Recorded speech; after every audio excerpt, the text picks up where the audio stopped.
Hey, you're still here? I can't believe it. Welcome back to another vlog. There's a couple of topics that I thought would be interesting and definitely tie into wrestling memorabilia. The first is something everybody's been talking about, of course, the death of Sabu over the weekend. Sabu was sort of a myth to me because, in a way, ECW was a myth to me back then. I don't think I saw ECW until around 1995. Of course, we all know it started around, 91, 92. At that time, I did know about it as Eastern Championship Wrestling through the magazines, of course, like a lot of you. It was a little mythical to me in the way that I think they ran in a lot of bars, and of course, the ECW arena, I don't really know how far back that went, if that was back to the original shows or not, but I remember them running in bars, and of course they had Tito and Don Morocco. Ivan Koloff did some shows for him, so it was kind of neat to read about, and I had never attended an indie show, so again, it was sort of mythical. And of course, a big part of that myth was Sabu. I guess, I don't know if he started with them in 92 or even early 93, but I do remember reading about, again in the magazines, his dark matches with the WWF, his tryouts, one of which was just uploaded to YouTube on the WWE Vault channel. I think it's on one of the DVDs as well, the unreleased set, I believe. But of course, we know that didn't pan out now. He wouldn't show up in the WWF until later, at least televised. But he lived up to the mythical name, and we all ended up seeing him. I ended up seeing him wrestle live a few times, and then he seemed to be a staple at a lot of the Northeast conventions and other autograph appearances. I don't know if he lived locally at the time or what, but certainly if you were on the scene 20 years ago, even 10 years ago, you had your chances to meet Sabu, get his autograph, get photos with him. The first time that I got a photo with him, it wasn't the first time that I met him, but the first time that I got a photo with him, it was in a building in New York that had a lot of natural light coming through. The person taking my photo, I don't know who it was, some handler. It wasn't one of my guys who would know how to use my camera, my digital camera at the time, no phones. He wasn't, the flash wasn't going off on the phone, or on the camera rather. So he wasn't, for some reason, picking up that he could see the photo on the readout. Eventually, I guess I looked at it and saw there was a photo there, so I was happy. When I ended up looking at it, he had taken a photo every time. So there's 10, 20 different pictures of me and Sabu, you know, going like this. And Sabu was very patient. He always was. The other great story is, this would have been probably about 2000. It would have been 2013. It was right before WrestleMania 29, because me and some friends ended up going, and me and my one friend decided to go to an indie show about a month before, down in this old steel and coal town south of Pittsburgh called Uniontown. And there was a small independent running there in a VFW hall that the ceiling was so low they had to remove some of the ceiling tiles to do spots off the top. It was one of those shows. Sabu was scheduled. Mary Elizabeth Monroe was there, who became Kelly Klein, I believe was her later name. I think she's since disappeared. She fought Jessie K, who's now a referee in WWE, or was. I know for a period she was. And also Gangrel was there. Well, my friend and I had some things to get signed. He may have gotten something signed by Gangrel and Sabu. I know I was there for Sabu. This is actually what I got signed. The Lockdown, TNA Lockdown set, which I had already had signed by Raven. So that's what I did there. But the real funny part of the story is this, again, 2013, we were still using Garmin's. And Garmin's, you know, if you have come up on just using your phone for directions in this day and age, and you never messed with a Garmin, if you were like me, like my friend, we didn't update our Garmin's. It cost to update the Garmin's, which were GPS devices, in case you don't know what a Garmin is. And neither of us updated our Garmin. So whoever's Garmin it was took us to the building, because we'd never been to that building before. But the entrance was here, and it took us around this way. So we figured out that was the building. We're driving around, and on the side here, there's a door, little light bulb outside. How indie wrestling is that? Somebody standing outside. Didn't really notice that person at first. Started driving through this cloud. I'm like, what is this? A fog? What is this? Well, eventually we looked over to that person who was in the doorway. Of course, it was Sabu, and the cloud was his marijuana cloud. I don't think I'm breaking any news here by revealing that he liked his marijuana. I think he probably did it in a shoot interview or something. But yeah, there's a good Sabu story for you. Again, he was a very nice guy. I always thought. I always had good dealings with him. And he does have a newer figure out right here, which is from Ringside Collectibles. It's in their Bell to Bell series. And I just thought I had it handy, so I thought I'd show it. The Bell to Bell series are very much like the Mattel WWE Superstars in that they are kind of a tribute line to the AWAs, the old Remco line. And they did do, a few years ago, several in the Bell to Bell series. The Steiner Brothers, the LOD, Big Pump, Scott Steiner, and Danhausen.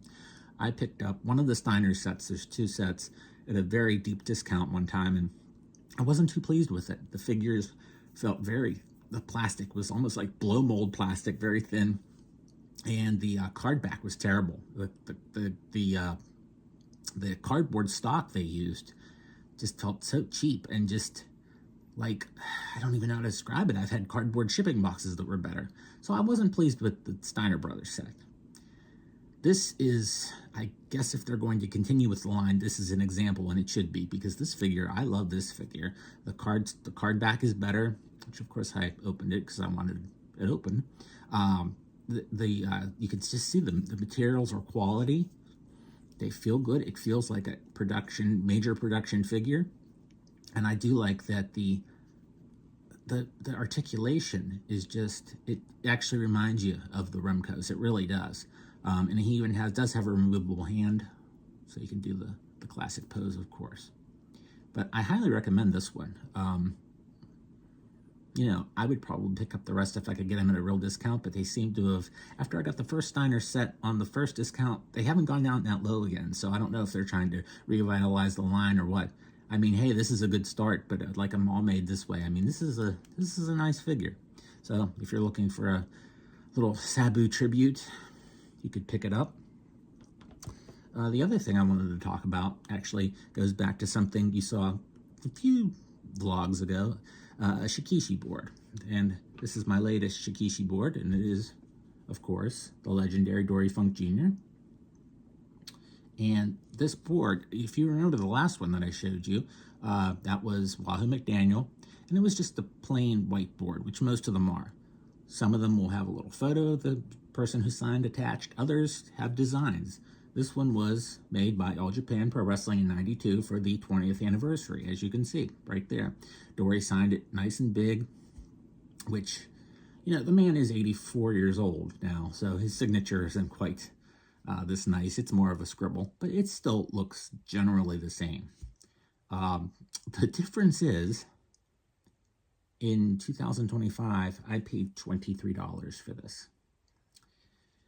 If you were to meet Mr. Funk, and I've met him many times, in 2025, in one of his rare appearances, you're going to be paying $80. The person who acts as his handler, who I will not elaborate on anymore, you can go out and find out who this person is, it's a relation of his, will bark at you probably the price of $80, and it has to be personalized.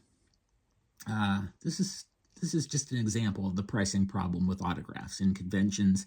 I'm not even going to get into celebrities at conventions. I have nearly completely gotten out of that. They are just priced out of this world. Meeting wrestlers has always been more of my thing.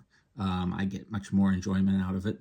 But even that, I mean, with a few exceptions, I'm being priced out of it. And I feel bad for the people who are just starting now.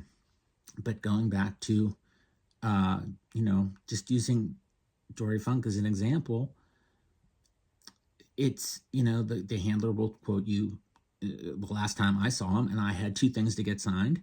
I may have paid the $80 for at least one of them to be signed, but I didn't want it personalized. And I have no problems getting certain things personalized. There are many items in my collection that are personalized, but there are certain things that I don't want personalized. And I was not going to pay more to not have my name written on it. It's become a problem across the board, whether it's the wrestler, or the person with them, or the person that's sponsoring to bring them into the show. It can be any fact, or the show itself. It can be any one of those, a combination. I will say also that it seems like a lot of them want to have their cake and eat it too, in the fact, and that's a problem across the board of society, which is more than I'm going to get into here on the vlog. But it seems like everybody wants it both ways when they can't have it both ways. Life doesn't work that way. However, you hear wrestlers in interviews, and they don't all say this, but I've heard more than one say it. They say, me appearing, this is the wrestlers talking, that me appearing at conventions and autograph signings, and that is me giving back to the fans. Well, it's a nice quote. It's a feel-good quote. But you're not giving back. You're taking more. You're not doing it out of the goodness of your heart, and I'm not expecting them to do it out of the goodness of their heart. I wouldn't leave my house and go out on a plane or get in a car or whatever to meet a bunch of people for 8 hours that, usually don't smell that great. I'm not going to do that for free, and I don't expect them to. And even if they wanted to put it in the context of, well, I'm giving back by meeting them and going out, that'd be fine. But don't rate people on the prices, the fans that you want to give back to. Insist. Some wrestlers will insist or do their own thing. Bruno, unfortunately, didn't live to see the ridiculous prices, really, but he wouldn't have stood for it. I'd heard him say, if he was at a paid sign where somebody paid, you had to pay to meet him, he'd say, yeah, get me out when I'm leaving, I'll sign for you for free. I'd heard him say that. So it's such a difficult topic because you want to remain respectful to these people. I'm not going to toot my horn, but I have been lauded by people, by both wrestlers and some of the promoters of the shows, as being very respectful. I don't hold up the wrestlers for their time. I don't, I don't do the, oh my God, I remember when you fought Billy Bob Manjo in Madison Square Garden in 1986. How was that match? I don't do that. And I understand that some fans get nervous. Some fans just have that's just how they think. Let's just put it that way. I'm going to be polite. But what it gets back to is just these prices are eliminating us fans. And I'm a person who will go and meet the same person 10 times if I'm a fan. I want that experience again. I want that item autographed again. Again, I'd met Dory Funk many times. A handful for him. Terry, I met many. Dory, a handful. So I had a lot of things signed, but maybe I've bought more since then. There were. But, if it comes down to $120 or whatever his handler was asking for a non-personalized autograph, or $23 for a really nice autograph from when he was younger and had a really nice autograph, I'm going with the $23. And I'm sure we'll get into this more in the future. It's a big problem. A lot of people talk about it, so I don't want to beat a dead horse. But I will be talking about it. And again, it's kind of driven me out of going to a lot of the conventions. I mean, I used to do 5, 6 conventions, wrestling conventions a year. And that's not including the local convention, which isn't wrestling, but it's pop culture and all that stuff. I'm not going to name it. I'm not going to, but now, I've limited myself basically to The Gathering in Charlotte by T-Mart, which is, of course, the spiritual successor of Greg Price's NWA Fan Fest. Again, now it's The Gathering by Marty, T-Mart D'Amato, and he keeps everything fair with pricing. Everybody that he's bringing in under his banner. Of course, there are vendors who bring in their own guests, and you have to deal with those prices. But Marty believes in keeping it fair, and that's why I continue to do his show.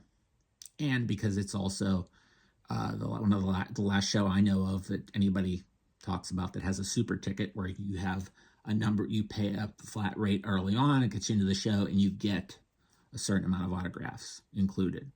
Because that way, some people who would, if you approach them at a table at a show and they see that you have an action figure or something like that, they're going to charge you the premium price more, which it does not make any difference to sign a 8x10 photo or action figure or anything. That's pure greed. It is pure greed. And I'm sure I'll be talking about it more. But again, I'd like to thank you for joining me here on the vlog. Talk a little bit about Sabu, a little bit of autograph complaining, a little price complaining, and a few pieces. Again, we miss Sabu. I always liked this photo, and I did get it signed by him.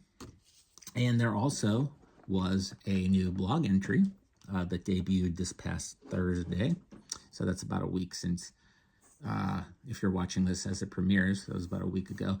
And we talked about the Recollect retro figure accessories and play sets. And you really want to go read this one, rather, because these are fun. I mean, look at this. It's like a Hasbro box. Isn't this great? But you want to go read that. That's, of course, at wrestlingmemorabilia.blogspot.com. If you haven't been there already, I don't know what you're waiting for. It's been 16 years since I started it. And I do want to talk about my history with writing and talking about wrestling memorabilia. That'll be fun if you don't fall asleep, which is very possible. I mean, it's not that fun, but, I like it, and that's what matters. So I think I convey things in an exciting manner for you. I certainly tried to. So again, thank you very much for visiting with me on the vlog and the blog, and come on back soon.